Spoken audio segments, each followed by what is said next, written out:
Dear students, आज हम लोग जानेंगे precautions and prevention of complications in artificial feeding.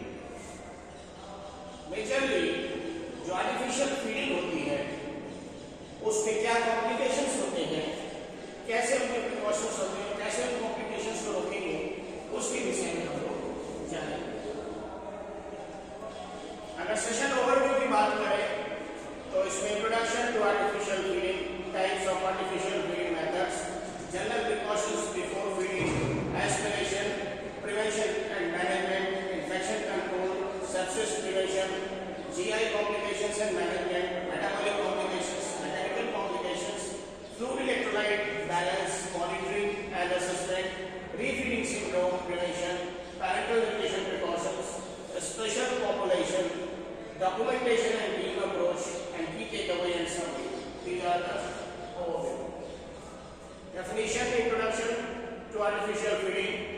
Artificial feeding is the provision of nutrition to patients who cannot eat normally through the oral route, delivered by enteral through the GI tract or parental that is called intravenous route. Means वो patients जो किसी भी कारण से अगर अपने शरीर में भोजन या पोषक तत्व प्राप्त करने में सक्षम नहीं होते तो उनको हम जीआई ट्रैक्ट के थ्रू, जिसको एंट्रल रूट कहते हैं, या फिर आपको पता होगा पाइली रूट से या उनकी नस के माध्यम से हम जो उनको पोषक तत्व पहुंचाते हैं उसी को हम आर्टिफिशियल फीडिंग कहते हैं, या कहते हैं उसको पोषण या उनको भोजन कराना कहते हैं।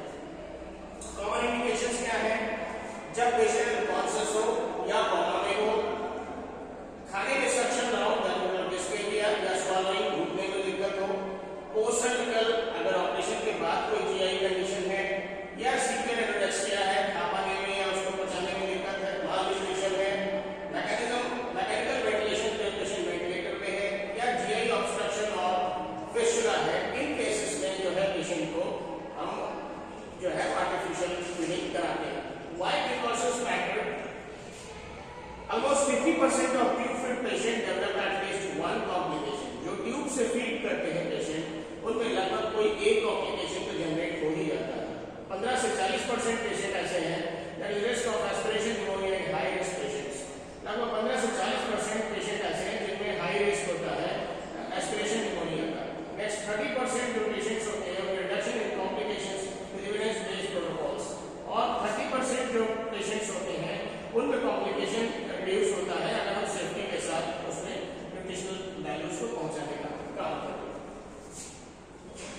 Types of artificial feeding last lectures में भी हम लोग डिस्कस कर चुके हैं।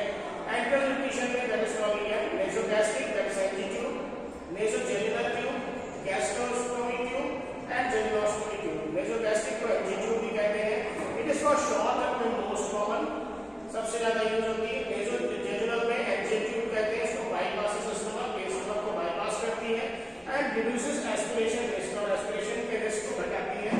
Gastrostomy that is called that is called long-term enteral access, and jejunostomy used post GI surgery। ज्यादातर जो post GI surgery होती है उनमें jejunostomy अप्लाई की जाती है। नेक्स्ट इज parenteral nutrition में parenteral nutrition that is short-term lower osmolarity solutions होते हैं इसमें।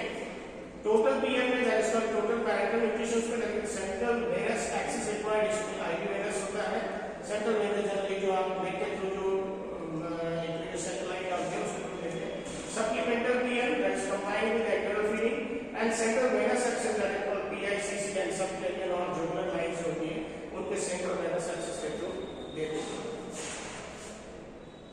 Next is general precautions में patient assessment, tube placement verification, hand hygiene, patient positioning, formula preparation and equipment checks important है। पहला patient assessment में confirm diagnosis, पहले diagnosis confirm करें, assess GI function को असेस करें, चेक गैप रिफ्लेक्सेस, जो sudden coughing आता है मेन पेशेंट को अगर रिफ्लेक्स देते हैं थ्रोट में, और साथ में रिमूवल एलर्जीज को रिमूव करें। ये काम पेशेंट असेसमेंट में हुआ।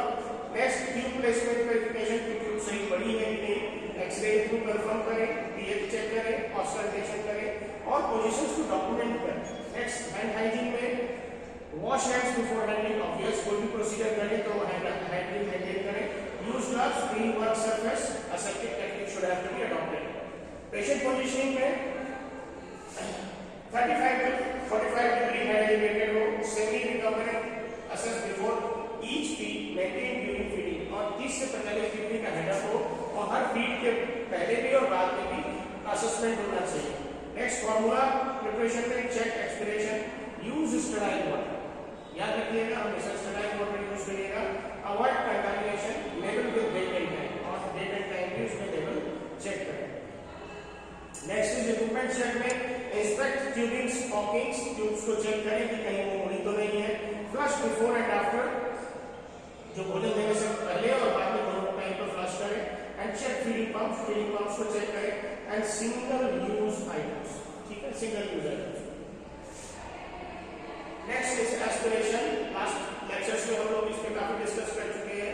एस्पिरेशन प्रिवेंशन एंड मैनेजमेंट क्या है, रिस्क फैक्टर्स पहले समझ लीजिए। Decrease the level of consciousness, अगर पेशेंट को कॉन्शियसनेस कम है, गैग रिफ्लेक्स एब्सेंट है और फिर या स्वॉलोइंग के, डिलेड गैस्ट्रिक एम्पटी, पेट देरी से खाली होता है, न्यूरोलॉजिकल कोई डिसऑर्डर है, या पेशेंट वेंटिलेटर पे है, या सुपाइन पोजीशनिंग में है, फ्लैट सरफेस पे लेटा हुआ है, पीठ के ऊपर, लार्ज रेसिडुअल वॉल्यूम, और जो पेट में पहले से भोजन किया था पहले से रुका हुआ है, या फिर हिस्ट्री ऑफ एस्पिरेशन, या पेशेंट को बार-बार जो है एस्पिरेट होता है, थ्रोट में आकर के लंग्स में जाने के चांसेस है। तो ये मेजर रिस्क फैक्टर्स होते हैं, इनको ध्यान रखना। प्रिवेंशन स्ट्रेटजीज क्या होगी, हेड एलिवेट होना चाहिए 30 to 45 degree during and 1 hour post feed, जब दे रहे हो तब और देने के बाद भी 1 घंटे तक हेडअप 30 to 45 डिग्री हो।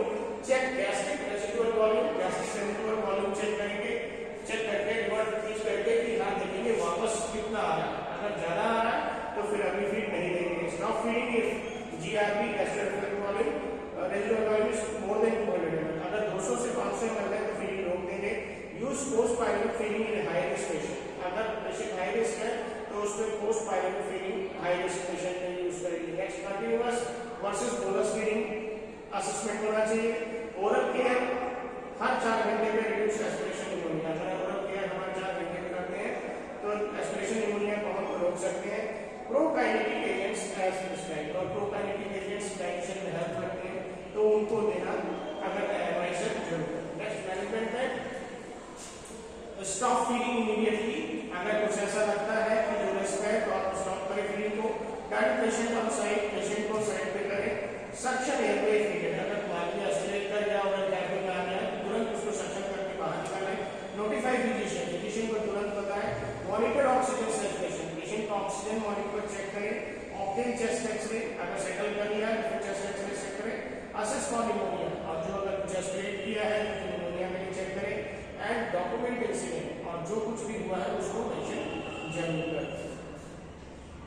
Next is infection control and sepsis prevention में एंटर न्यूट्रिशन इन्फेक्शन कंट्रोल में formula heading use close system, hand time less than 48 hours, discard open cans within 24 hours, जब उस कैन को discard करना। Keeping change feeding sets every 24 hours, लेवल with date and time of change, tube care, clean tube insertion ideally, check for redness or discharge.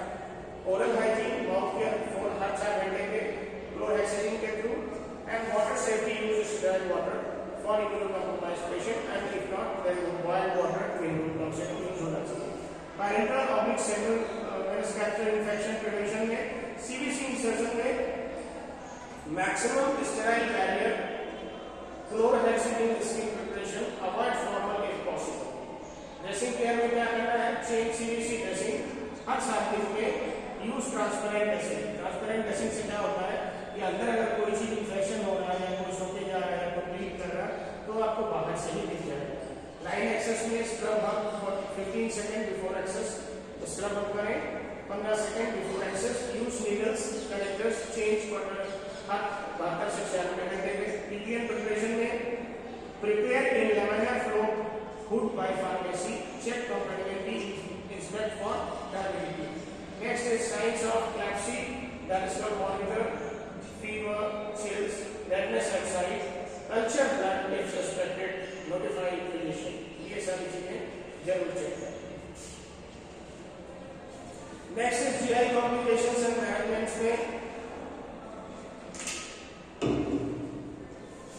major complications, diarrhea, constipation, nausea, vomiting, blotting, distension and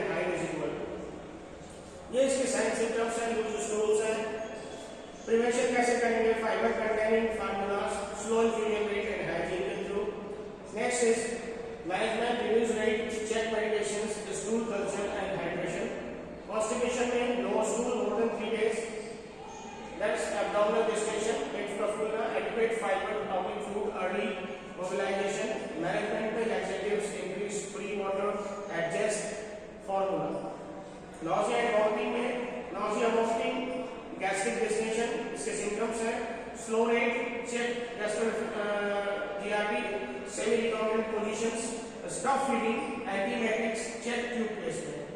Stop feeding करें, antiemetics खुदी वाली दवाएं दें, and check tube placement, check करें tube का placement. Blocking में, distension में पेट फूलेंगे, abdominal distension, increase blood, पेट फूलेगा या उसके abdominal blood बढ़ेगी.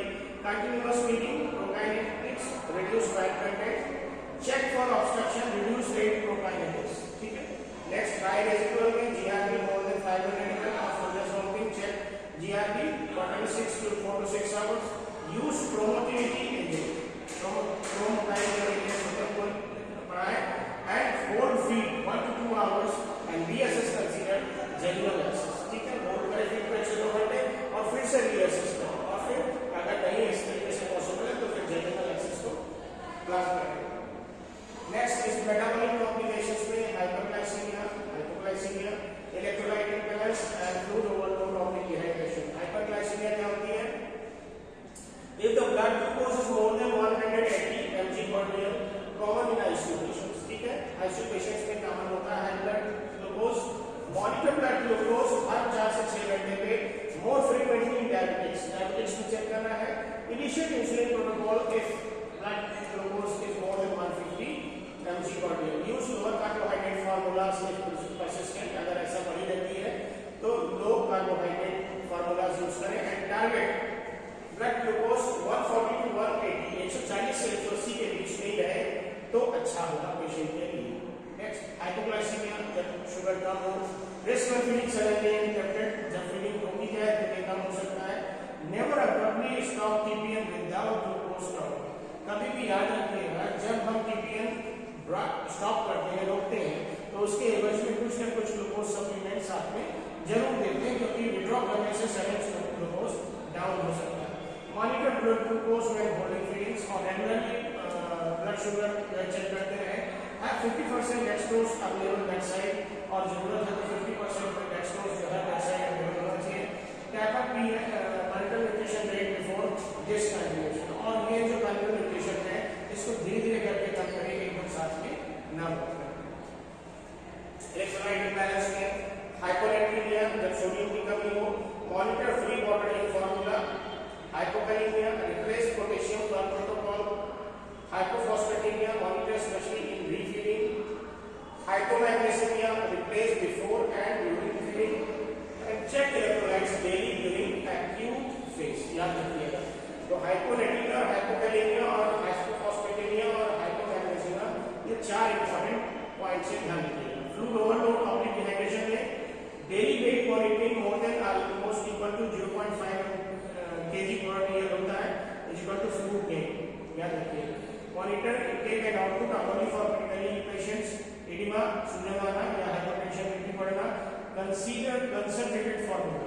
ये consider करता है concentrated formula को. Signs of dehydration, that is poor skin, color, tachycardia.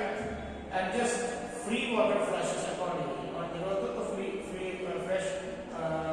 free water flush करें accordingly. Next is mechanical complications of artificial feeding. Complications: tube occlusion and blockage, tube displacement या migration, tube kinking या plating, skin stoma, that is complications, that is called PET, and pulmonary insertion, that is called NG. Prevention कैसे करेंगे? tube occlusion का flush करें 30 water से हर 4 घंटे में. अनजरूरत फिर उस हिसाब से यूज ज्यादातर करें. लिक्विड मेडिकेशंस का यूज करें. मैनेजमेंट क्या होगा? फ्लश विद वार्म वाटर, हल्का सा गुनगुन पानी से फ्लश करें. Use pancreatic enzyme solutions and replace tube if needed. और जरूरत है तो फिर ट्यूब को चेंज करें. ट्यूब डिस्प्लेसमेंट या माइग्रेशन में secure tube externally. Mark exit point daily position verification. ये पोजीशन पेशेंट की वेरीफाई करें और किस पॉइंट पे लगाई गई थी वो पॉइंट को वेरीफाई करें, क्योंकि अगर हम वेरीफाई नहीं करते हैं नेक्स्ट टाइम उसको फीड तुरंत दे देते हैं तो वो दिक्कत कर सकता है. तो इसलिए हमेशा फीडिंग जो ट्यूब पड़ा है उसकी पोजीशनिंग और उसका जो मेजरमेंट है कहाँ तक पड़ा था वो जरूर लेके चेक करें. Stop feeding, verify placement before resuming. Feeding को रोकें और वेरीफाई करें प्लेसमेंट को और री इंसर्ट करें. दोबारा से सही से इंसर्ट करें और चेक भी कर लें, कंफर्म कर लें एक्सरे के द्वारा. ट्यूब किंकिंग में या प्लेटिंग में use appropriate tube size, avoid excessive tension, inspect regularly है तो फिर उसको या तो रिपोजिशन करिए या फिर रिप्लेस करिए। जनरली रिप्लेस करना ही बेटर होता है। डॉक्यूमेंट इंसिडेंट और उसको डॉक्यूमेंट करें और असेस करें पेशेंट को। अगर स्किन या स्टोमा कॉम्प्लिकेशंस है तो ये स्टोमा टेबी, rotate tube, avoid excess pressure, keep dry. Wound care में antifungal if indicated, notify surgical team if granuloma और लीकेज प्रोसेस। अगर कोई वहां से ग्रानुलोमा बना है या फिर लीक हो रहा है तो इंडिकेट करें। पल्मोनरी इंसेशन में confirm placement by X-ray before first use, never absorption position. अगर ये देख लें कि कहीं जो आपने ट्यूब डाली है वो कहीं रेस्पिरेटरी ट्रैक्ट में तो नहीं गई, तो उसके लिए आप चेस्ट एक्सरे जरूर करा के देख लें और असेस कर लें, उसके बाद ही फिर कोई चीज दें। Next, remove tube immediately, assess for pneumothorax. अगर गलत है तो तुरंत ट्यूब को वापस ले लें और न्यूमोथोरैक्स को असेस करें एंड चेस्ट एक्सरे करें और फिजिशियन को टाइमली इन्फॉर्म कर दें ताकि उस कॉम्प्लिकेशन को या उस कंडीशन को हम मैनेज कर सकें। Next is fluid electrolyte, fluid and electrolyte balance में मॉनिटरिंग पैरामीटर्स में daily body weight, monitor trend लगभग more than 0.5 kg per day, gain suggest fluid retention, intake and output, strict intake output checking होना चाहिए, urine output check होना चाहिए, lab values check होनी चाहिए जिसमें sodium, potassium, magnesium, phosphate and calcium. And clinical science में क्या है इंपॉर्टेंट ये देख लीजिए, एडिमा, सूजन आना, एसाइटिस, पेट में पानी भरना, नेक वेन डिस्टेंशन, गले की जो नसें हैं उनमें सूजन आना या उभार आना, एंड लंग क्रैकल्स, और लंग्स के अंदर क्रैकल साउंड का सुनाई देना, ये स्पेसिफिक क्लिनिकल साइन है फ्लूइड के ओवरलोड।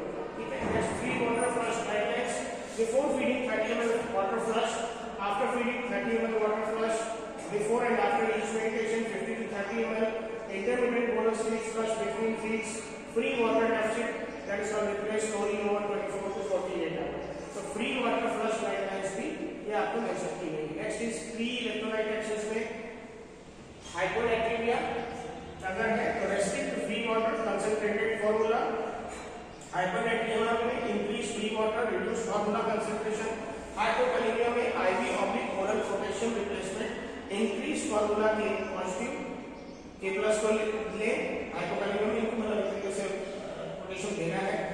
एंड हाइपोफॉस्फेटेमिया में ओरल आईवी फॉस्फेट रिप्लेसमेंट करें थ्रू क्रिटिकल फीडिंग्स। एंड हाइपोमैग्नीसिया अगर मैग्नीशियम कम है आईवी मैग्नीशियम सल्फेट रिप्लेसमेंट भी करें। Next is monitoring and assessment protocols में hourly IV fluid rate, feeding कॉम्पन check alarm, urine output, blood pressure, ये सारी चीजें आवरली चेक करें हर 4 से 6 घंटे में। Gastric residual volume, blood glucose, head to calorie checks and की पोजीशन वेरिफिकेशन हर 4 घंटे में। एवरी शिफ्ट पे क्या देखना है, intake output totals, feeding tube side care, bowel sound assessment and sign off GI intolerance. Daily क्या चेक करना है, बॉडी वेट, इलेक्ट्रोलाइट्स जिसमें sodium, potassium, chloride and carbon dioxide, one check करना है, next creatinine, glucose, blood urea nitrogen and this liver formula appropriate test 2 to 3 times weekly, liver function test, serum phosphorus, magnesium, calcium, triglyceride and albumin and creatinine हर 2 से 3 weekly में check करें। Weekly में क्या है, nutritional assessment, anthropometric measurements, measures and goal achievement reviews and formula advancement are checked। हम लोग ये पहले भी असेस कर चुके हैं रीफीडिंग सिंड्रोम में। What is refeeding syndrome? A potentially fast shift of fluids and electrolyte occurring when nutrition is reintroduced after prolonged starvation, characterized by dangerous hypophosphatemia और hypokalemia and hypomagnesemia। जब पेशेंट लंबे समय तक starvation की अवस्था में होता है, भूख की अवस्था में होता है, तो उसके बाद जब फीडिंग उसकी स्टार्ट होती है तो उसके अंदर क्या चेंजेस होते हैं, हाइपोफॉस्फेटेमिया, फॉस्फेट की कमी होना, पोटेशियम की कमी होना और मैग्नीशियम की कमी होना, ये सिग्निफिकेंट कैरेक्टर्स होते हैं। ठीक है। हाई रिस्क पेशेंट्स कौन है? Anorexia nervosa, oblique prolonged starvation, लंबे समय से कोई भूखा रहना, अल्कोहलिज्म या chronic malnutrition, post bariatric surgery, elderly with poor nutritional intake, patient with cancer or AIDS and chronic antacid or diuretic use। इस तरीके के पेशेंट जो होते हैं वो हाई रिस्क पे होते हैं रीफीडिंग सिंड्रोम के। प्रिवेंशन एंड मैनेजमेंट में step by 1 identify risk, number 2 baseline labs, number 3 replace first, number 4 start low, 5th is supplement and 6th is monitor। step by step all these things has to be performed. Next is special population and multidisciplinary approach में special population considerations में neonates and pediatrics, elderly patients, critical patients, oncology patients, renal failure and hepatic failure, ये सारे patients जो होते हैं special population होती है। Multidisciplinary team में रोल क्या होते हैं, फिजिशियन का ये समझ लीजिए, prescribes feeding regime adjust based on clinical status and manages complications. तो फीडिंग प्रिस्क्राइब करता है फिजिशियन, एडजस्ट करता है बेस्ड ऑन क्लिनिकल स्टेटस के बेस पे उसको एडजस्ट करता है एंड मैनेजेस कॉम्प्लिकेशंस, और जो कॉम्प्लिकेशंस होते हैं उनको मैनेज करता है। क्लिनिकल डायटीशियन क्या करता है, कैलकुलेट न्यूट्रिशनल नीड क्या है उसको कैलकुलेट करता है, सेलेक्ट्स एप्रोप्रिएट फार्मूला, क्या फार्मूला उसको देना है पेशेंट को फीडिंग का वो उसको फॉलो कराता है एंड मॉनिटर्स न्यूट्रिशनल गोल्स, और जो न्यूट्रिशनल गोल है उनको वो चेक करता है या मॉनिटर करता है। नर्स का क्या रोल है, एडमिनिस्टर फीडिंग को देती है, मॉनिटर्स फॉर कॉम्प्लिकेशंस को चेक करती है, मेंटेन्स ट्यूब को मेंटेन रखती है एंड डॉक्यूमेंट्स इनटेक और जो कुछ भी उसने दिया है उसको मेंशन करती है। फार्मासिस्ट का क्या रोल है, prepares TPM, checks compatibility, advice on drug nutritional interactions. TPM तैयार करते हैं या फिर ऑलरेडी रेडी फॉर्म में आता है, चेक कंपैटिबिलिटी चेक करेंगे, advices on drug nutrient interactions, drug nutrient से कोई इंटरैक्शन है तो उसको भी एडवाइस करेंगे। स्पीच थेरेपिस्ट का क्या रोल है, असिस्ट स्वॉलोइंग कर पाता है कि नहीं चेक करेंगे, guides transition to oral feeding और कैसे ओरल फीडिंग से इसको ट्रांजिशन में लाना है ये बताना एंड रिड्यूस एस्पिरेशन रिस्क, और ये इस तरीके से गाइड करते हैं कि एस्पिरेशन का रिस्क कम हो। फिजियोथेरेपिस्ट का क्या रोल है, प्रमोट अर्ली मोबिलाइजेशन और पहले से मोबिलाइज करें, रिड्यूस एस्पिरेशन रिस्क करें और इंप्रूव जीआई मोबिलिटी, और इसके साथ साथ जीआई मोबिलिटी भी इंप्रूव बने बेहतर। Now the last point is की टेकअवेज में verify before you feed, points note करिए बस, verify before you feed. Number 2, positioning is critical. Number 3 is infection control is non-negotiable. Next is monitor continuously, know your high risk groups and document everything. तो ये अगर इस तरीके से हम करते हैं, वेरीफाई बिफोर यू फीड, कभी भी फीडिंग देना है तो पहले चेक कर लें। फिर मेन चीज क्या है, पोजिशनिंग पेशेंट की सही से बनाना 30-45 डिग्री एडॉप्ट पोजिशन में और इसको एस्पिरेशन से रोकते हैं। Infection control is non-negotiable, strict aseptic technique follow होना चाहिए, ठीक है। नेक्स्ट, रेगुलर मॉनिटरिंग होना चाहिए गैस्ट्रिक रेजिडुअल वॉल्यूम का, ब्लड ग्लूकोज का, इलेक्ट्रोलाइट्स का और उसके क्लिनिकल साइंस का भी जरूर। Know your high risk groups, screen for refeeding syndrome की स्क्रीनिंग मस्ट है, use special protocols for ICU and paediatrics and elderly patients. जो आईसीयू के प्रोटोकॉल्स हैं आईसीयू पेशेंट्स के, पीडियाट्रिक्स के या एल्डरली पेशेंट्स के, उनको जरूर फॉलो करें एंड हर चीज का डॉक्यूमेंटेशन जरूर होना चाहिए। So safe artificial feeding is not just a skill, it is a systematic commitment to patient safety at every stage. So that line should have been known. The safe artificial feeding is not just a skill. Safe feeding कराना एक skill ही नहीं है, it is a systematic commitment. एक systematic commitment है to patient safety at every stage. Patient की safety हर स्तर पे होनी चाहिए, ठीक है। तो इस तरीके से हम आर्टिफिशियल फीडिंग में क्या कैसे प्रिवेंशन करें, क्या प्रिकॉशंस करें, कॉम्प्लिकेशन से रिलेटेड उन चीजों को